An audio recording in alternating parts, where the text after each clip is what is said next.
Alright guys, well I finalized the bike. It should be in a couple of days. Just going over what I'm going to need. Due to the fact that, well, to give you an idea of what these hookworms have been through, this tire is about a year old, and look at how flat it is on the top. That's from the rear. So it's got a little bit of wear. So what I'm going to do is I'm going to put that one and that one on the beach cruiser. That's a 2-inch. It'll be fine. Give a little bit of meat on the road. I will pick up 2 new ones for this bike. This bike's going to be offline for a bit anyway. I have 2 rims that are half decent. I got a front missing an axle, and the rear is missing the axle bolts. I really don't care if it's double butted or not. This one here is double. This one is not, but it's the front, so who cares? I'm not going to talk to it. At least they're both disc brake compatible. As you can see, it has the connector there. What I'm going to do for the beach cruiser, since it doesn't really have anything on it that would let you use disc brakes, I'm going to make an adapter like I did on this one. So that one's custom there. And for the front, if I don't change the forks, I'll probably weld a dropout on it for a brake drop to hold the brake, which wouldn't be hard to do. I have a grinder and a welder, so. But I am thinking for $200 I could just pick up these forks here. They are threadless to threaded, and I could do the same thing on the beach cruiser and use these. I'm going to change the forks. I mean the handlebars to something that's a little bit lower profile. I'm not big on the 8 bars kind of thing. What else? Oh, these brakes here. I'm going to restore these, and these are the brakes are going to be going on that bike. And then I'll be. I've already picked out the brakes for this bike here. They're double cylinder or 4-cylinder, what do you want to call it? It's about $90 for the brakes, which is dirt cheap. That comes in black or red, so I'll get them in black. And what else? Oh, these came in today. I'm going to be using these on the phase wires. Kind of overkill, but I mean, this is the wire I'm going to be dealing with, and it's not going to be very long anyway. It's just for the front of the bike. And then about 4 of these, or 3 anyway. And they fit tight. They're not going to pull out. You can see the little ribs on that. A little big, but what I'll do is whatever wire doesn't fill the void there, I'll just fill it with the solder. It's still going to work pretty good. Also got the hose clamp, or roll of it anyway. That came in, and another box of these. I'll leave a link in the description for all this. This stuff is great for working on e-bikes. It's dirt cheap, and this is my second order of the shrink tubing. 530 piece. Actually works pretty good. All the right sizes are in there, and it lasts quite a long time for e-bike building anyway.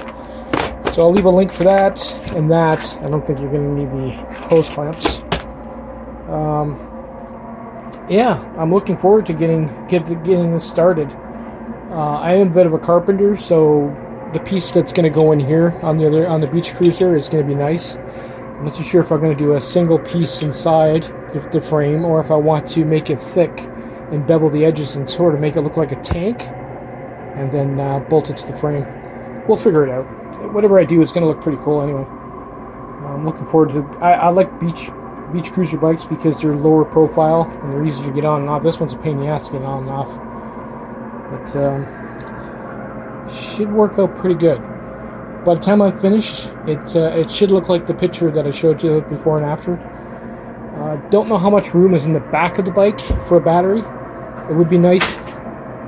It should be nice. It would be nice if I can wedge this in between the wheel and the down bar for the seat post. But I don't think there's going to be enough room here. We'll see. But this is the battery I'll be using. It's the one I built last year. Let's see, I got cleaned up a bit in here. All the crap in there. Look at that. It's crazy. But this one here has never been used, and I kept charging it up. I tested it a few times. There's nothing wrong with it. That would be going on the beach cruiser for now. If it doesn't work out, then I'll pretty much make this one universal. That will be something like that. that will go on this bike, or it'll go on the beach cruiser, whatever one I'm using at the time.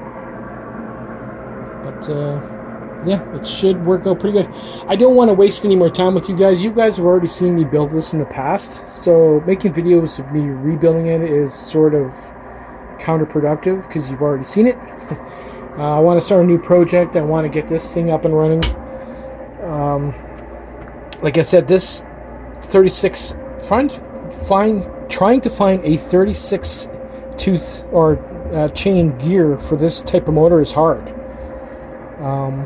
So what I'm going to do is, like I said, I'm going to modify this one. Like right now, I got a sleeve in there that it fits. It's true. It's not oval. It's not banging around or anything like that. I'll take these two lock nuts out.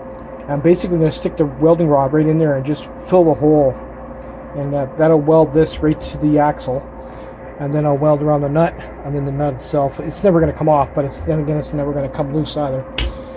It's going to take a while for this to wear out.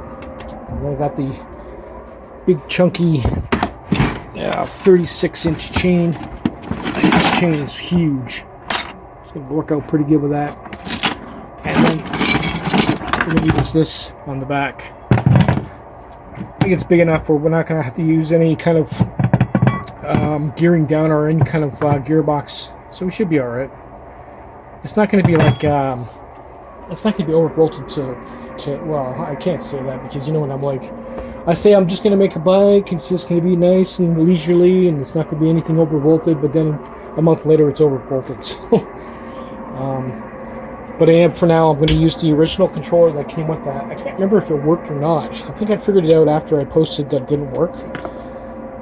It does work, I think. So that's a 36 amp controller, which will go with that. I don't want to overvolt the crap out of it. Oh, I mean, I don't want to use a bigger controller on this because you will burn it out. I mean, it's got decent cooling in there, but I can see in the future I'm probably going to have to either get a sleeve with an aluminum sleeve that helps cool it, or blow some air through it. The fan that comes with this motor, I mean, it works, but it doesn't work. I mean, the motor has to be spinning for it to cool down, but what you want is you want something when you come to a stop and the motor's not spinning, you want air constantly flowing through it. So it's got to have an external fan somewhere on that. You can always 3D print a scoop and put like a scroll fan or something on it. I have a box full of fans down there, so I'm pretty sure we'll find something. I'm just looking forward to this. Anyway, I figured I'd give you that update on that. Most of the parts that are going on the beach cruiser are previously used, so it's gonna work out. Later, guys.